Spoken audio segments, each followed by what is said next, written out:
तो नमस्कार दोस्तों, कैसे हैं आप लोग। उम्मीद करता हूँ बहुत अच्छे नहीं होंगे, क्योंकि भाई एसएससी में इतनी सारी गड़बड़ी चल रही है। मैंने अब इसके पहले भी एक वीडियो बनाई थी कि भाई कि 100 से ज़्यादा सेंटर्स पकड़े, उससे 500 से ज़्यादा उसके सेंटर थे जो नकल करा रहा था भाई साहब। अब बताओ, इतने बड़े बड़े माफिया हैं जो एसएससी जीडी एमटीएस की परीक्षा उसने कराई थी भाई। तो बताओ, इतने बड़े बड़े माफिया हमारे देश में हो गए हैं। अब कैसे एग्जाम फेयर तरीके से होगा। अब इस समय आप सिलेक्शन उसका सिलेक्शन फेस का भी देख सकते हैं कि जो अभी न्यू फॉर्म भरे हैं भाई साहब, 3 गुना मतलब कम फॉर्म भरे गए हैं। इस बार 3 गुना कम फॉर्म भरे गए हैं। अब आप मान लो कि सिलेक्शन फेज जैसे एग्जाम में 3 गुना कम फॉर्म भरे गए हैं, ठीक है। और इसमें सबसे बड़ी गड़बड़ी आपके दिमाग में भी ये चीज होगी कि भाई साहब क्या होगा, क्या इस बार एग्जाम टफ था। अभी जो लोग पूछ रहे हैं, कुछ लोग पूछ रहे हैं भाई मैंने एग्जाम था, एग्जाम टफ था। वो कई लोग बोल रहे हैं भाई एग्जाम सरल था। तो इस चीज को भी बताऊंगा कि एग्जाम टफ था या सरल था, ठीक है।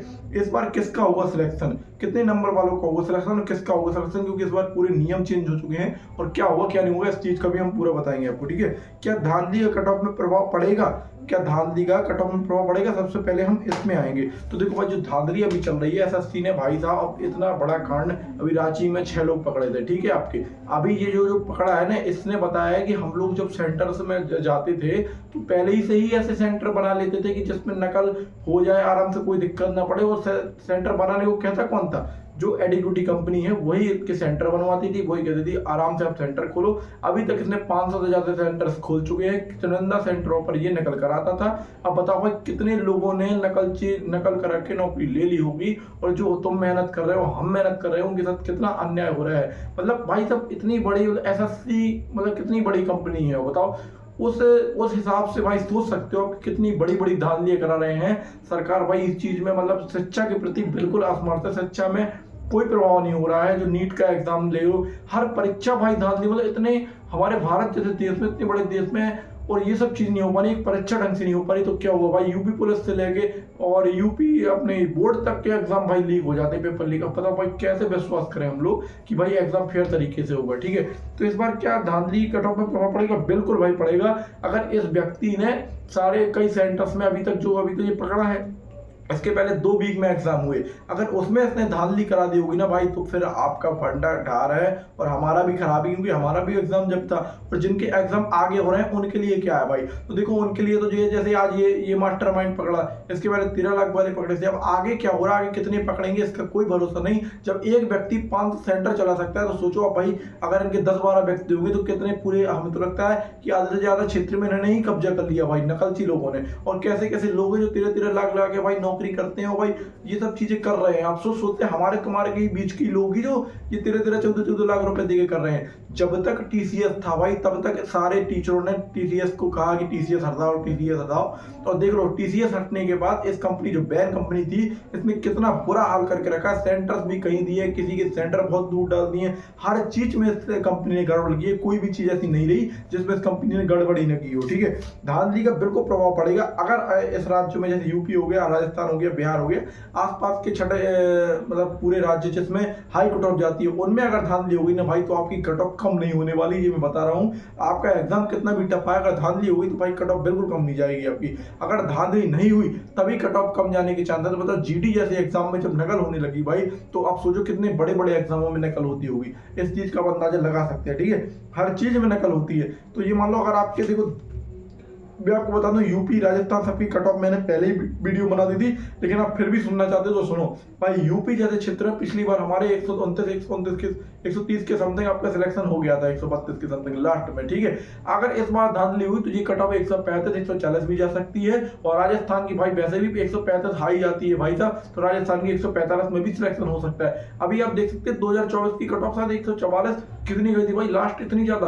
तो उस चीज में भी भरोसा नहीं हो रहा भाई साहब की धांधली हुई भी थी कि नहीं हुई थी। बताओ कैसे भरोसा कर सकते हैं। और 2024 में से ही ये चला रहा है सेंटर्स अपने, बताओ इतने बड़े बड़े माफिया है, तो कैसे कट ऑफ कम जाएगी, कैसे ज्यादा जाएगी। अब इस पर कैसे भरोसा करें। हम लोग सोचते हैं भाई, हम लोग तो 60 क्वेश्चन कराए, 58 क्वेश्चन कराए, नॉर्मलाइजेशन मिलके हमारा सिलेक्शन हो जाएगा। लेकिन जब तक ऐसे नकल माफिया बैठे रहेंगे ना, तो भाई हम तुम का भी कुछ नहीं हो सकता, ठीक है। तो धांधली का बिल्कुल प्रभाव पड़ेगा कट ऑफ पे आपकी। अगर धांधली हो गई ना, तो भाई कट ऑफ तो 100% बढ़नी है। फायदा किन राज्यों को होगा, तो फायदा उन्हीं राज्यों को है भाई जिनमें धांधली वाला कोई सिस्टम नहीं है, जैसे जम्मू हो गया, असम संभव, मतलब इनने भी कराते होंगे भाई, तो ये लोग क्या ही कर लेंगे, क्योंकि वहाँ के लोग तो वैसे भी उतना एक्टिव नहीं है। आप लोग अगर मेरी वीडियो देख रहे हो तो आप लोग भी उतना एक्टिव नहीं, तो आप लोग बिल्कुल परेशान मत होना। आप लोगों की कट ऑफ वैसे ही जाएगी जैसे हर साल जाती है, ठीक है। आप लोगों की कट ऑफ पे कोई प्रभाव नहीं पड़ेगा, लेकिन जो हाई मतलब रेड जोन वाले एरिया है ना, उसमें तो कट ऑफ में प्रभाव पड़ने वाला है आपका, ठीक है। किसका होगा इस बार सिलेक्शन?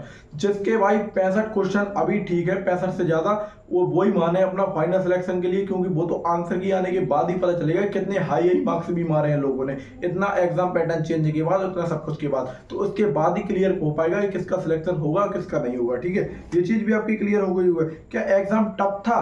तो देखो ये बहुत लोगों के मन में डाउट होगा, क्या भाई एग्जाम टफ था या नहीं था, आप बताओ। तो भाई देखो एग्जाम टफ आया आपका, पहले वीक में एग्जाम टफ आया, दूसरे वीक में कुछ शिफ्टों में आया, और तीसरे जो अभी 18 तारीख को कल भी हुआ, तो उसमें भी कई लोग भाई मुझे कमेंट करके बोल रहे हैं कि किसी का माउस गड़बड़ा रहा था, कोई बोल रहा है किसी में कोई दिक्कत है, किसी में कोई दिक्कत है, और हमारा एग्जाम ढंग से नहीं हुआ, 2 घंटे में बैठा लिया, एग्जाम बाद में शुरू हुआ, किसी का पहले हुआ था, किसी के बाद में। ये आप ही लोगों के कमेंट है भाई, आप ही लोग कर रहे थे कि ऐसा ऐसा भी हुआ है हमारे साथ, ठीक है।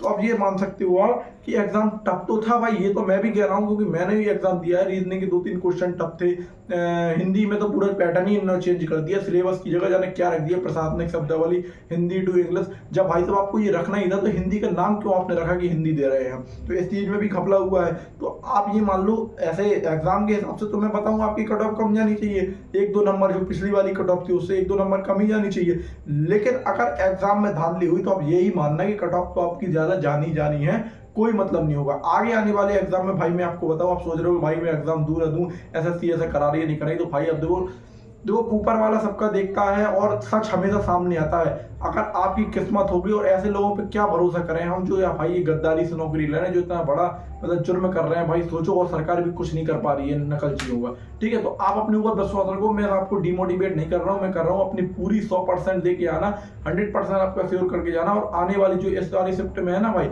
कुछ भी लोग बोले कि नॉर्मलाइजेशन का सिस्टम बदल गया, तो भाई देखो ना तो हमें पता है कि सिस्टम कैसा चेंज हुआ है, और ना आपको पता है कि नंबर मिलते कैसे। किसी के नंबर भाई वो 30 नंबर भी बढ़ा देते हैं, किसी के 15 भी घटा देते हैं, किसी के 20 भी बढ़ा देते हैं, तो भाई इसका सिस्टम नहीं पता। लेकिन ये मुझे मालूम है कि आने शुरुआत की शिफ्ट में ज्यादा का फायदा होने वाला है, तो लास्ट की शिफ्ट है उसमें कम, क्योंकि भाई पैटर्न एक पता चल जाता है, और आपको पैटर्न पता चल चुका है। इसलिए आप लोग मेरे हिसाब से जो आपने जो पढ़ा है उस हिसाब से आप लोगों के नंबर अच्छे आने चाहिए अब इस हिसाब से, ठीक है। एग्जाम जरूर टफ है, लेकिन इतना भी नहीं कि आप पेपर नहीं कर सकते। मैं कह रहा हूं अगर आप 60 क्वेश्चन एग्जाम में कर सकते थे, आपकी क्षमता थी, तो आप 55 या 54-53 तो कर ही लोगे। मान लो 8 क्वेश्चन भी अगर टफ आ रहे हैं तो इतने तो आप लोग कर लोगे। तो अपने ऊपर कॉम्पिटिशन, अपने ऊपर विश्वास रखो कि ये सब होगा, और भगवान से प्रार्थना करो भाई, और सरकार को थोड़ी हाउस खोलना चाहिए भाई साहब, कि ऐसे नकलचियों को क्या करोगे आप। एक एग्जाम अच्छे से नहीं करा पा रहे तो आने वाले समय बच्चों को भविष्य में क्या होगा? जी नकलची बैठेंगे तो कैसे होगा, हम लोग क्या करेंगे? जब हम लोग ही नहीं ऊपर जा पाएंगे तो नकलचियों के हाथ में जब देश की कमान होगी ना भाई, तो फिर क्या करेंगे वो लोग? वो तो अंधाधुंध पैसे खाएंगे, ये सब करेंगे और लोगों को बर्बाद करेंगे। तो भाई साहब ये सब चीज दे सकते हैं, एसएससी में इतनी गड़बड़ी है। और आपके कट ऑफ के बेस पे मैंने एक वीडियो भी बना दी है, अगर आपने नहीं देखी है तो डिस्क्रिप्शन पे लिंक है, नहीं तो जाकर देख लेना। सभी राज्यों की कट ऑफ भी बताइए, और मैंने ये भी बताया था कि अगर धांधली हुई तो आपकी कट ऑफ कितनी जा सकती है। फिजिकल से रिलेटेड भी मैंने बताया था, फिजिकल आपका कब होगा, हर चीज की जानकारी मैंने अपने चैनल पर दी है। अगर आप चैनल पर नए हो तो चैनल को सब्सक्राइब, वीडियो को लाइक जरूर करना, और नोटिफिकेशन ऑन कर दें, जिससे मेरी आने वाली अपडेट वीडियो आप तक सबसे पहले। अगर आपको ये जानकारी पसंद आई तो वीडियो को ज्यादा से ज्यादा लोगों तक शेयर करें, क्योंकि उनको भी इस खुलासे का पता चल सके। अब बताओ हमारे देश में ऐसे ऐसे लोग बैठे हैं, ठीक है भाई। तो मिलते हैं नेक्स्ट वीडियो में, तब तक के लिए जय हिंद, जय भारत, भारत माता की जय। सभी को नमस्ते, जय हिंद।